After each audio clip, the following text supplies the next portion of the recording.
भाग दो। प्रतिलेखन संख्या 2।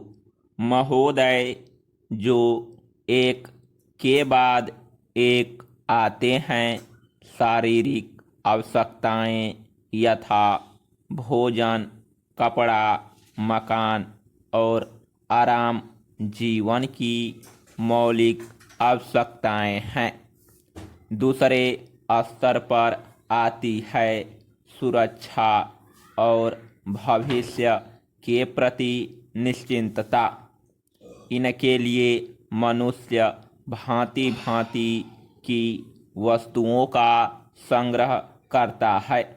फिर भी सामाजिक आवश्यकताएं जैसे अपने परिवार के भीतर और फिर बाहर के दूसरे लोगों से अच्छे संबंध बनाए रखने के लिए सामाजिक, आर्थिक, राजनैतिक और मनोरंजनात्मक संगठन बनाना। चौथे स्तर पर है अहम संबंधी आवश्यकताएं जैसे आत्मसम्मान, आत्मविश्वास और आत्मतुष्टि आदि। आत्म परितोष अर्थात उन्नति, विकास और ख्याति प्राप्ति की क्षमताओं को साकार करना व्यक्ति की अंतिम और उच्चतम अपेक्षाएं हैं। इन आवश्यकताओं की पूर्ति के लिए मनुष्य अपने आसपास उपलब्ध पर्यावरण का दोहन करता है। जल, थल, वायु ही नहीं, पेड़ पौधों, पशु पक्षी, जीव जंतुओं तक का उपयोग करता है। सभी शक्तियों का, यहाँ तक कि सबल व्यक्ति अपने से निर्बल व्यक्तियों तक का दोहन करता है, जो शोषण की सीमा तक पहुंच जाता है। इसके लिए भांति भांति की तकनीकें खोजी और अपनाई जाती है।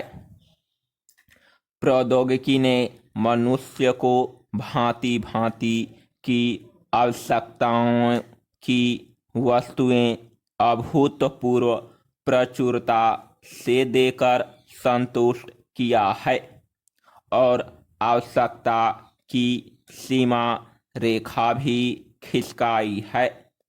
विलासिता और सजावट की ऐसी सामग्री भी दी है जो अब बहुत कुछ आवश्यकताओं में गिनी जाने लगी है। स्वचल वाहन, दूरदर्शन, धुलाई मशीन, सफाई मशीन, सिलाई मशीन, स्टोव, चूल्हे, मिक्सी, फ्रिज आदि आदि अब बहुत से लोगों के लिए अनिवार्य आवश्यकता की कोटि में आ गई है। तकनीकी और औद्योगिकी से यह सब संभव हुआ है, किंतु एक ऐसा अल्प वर्ग भी है जिसके लिए विलासिता आवश्यकता की कोटि में आ चुकी है। विज्ञान की जन समुदाय के लिए तो मौलिक न्यूनतम आवश्यकताएं भी विलासिता ही बनी हुई है। औद्योगिकीकरण के सहारे मनुष्य ने जितना भी विकास किया है उसे वह उन्नति कहकर संतोष करने लगता है और अपनी द्वैध प्रकृति के कारण यह ध्यान नहीं देता कि इस विकास से वर्गभेद पनपा है। अमीरी गरीबी के बीच की खाई चौड़ी हुई है। जो व्यक्ति मानव मानव की समानता, समाजवाद या साम्यवाद के गीत गाता है। वहीं नहीं द्वैध प्रकृति के कारण अपने पर्यावरण, यहाँ तक कि मानव के भी शोषण के नए नए तरीके खोजता है। यह शोषण बलात्कार की सीमा तक पहुंच गया है। मनुष्य ने अपनी बुद्धि का प्रयोग किया, फलस्वरूप भांति भांति का औद्योगिकीकरण हुआ और जल, थल, वायु सब प्रदूषण के शिकार हो गए। जितना ही अधिक विकास हुआ उतना ही अधिक विनाश हुआ। प्राकृतिक संपदा का भीषण ह्रास हुआ। व्यापक वन विनाश से भूमि बंजर और मरुस्थल बन गई।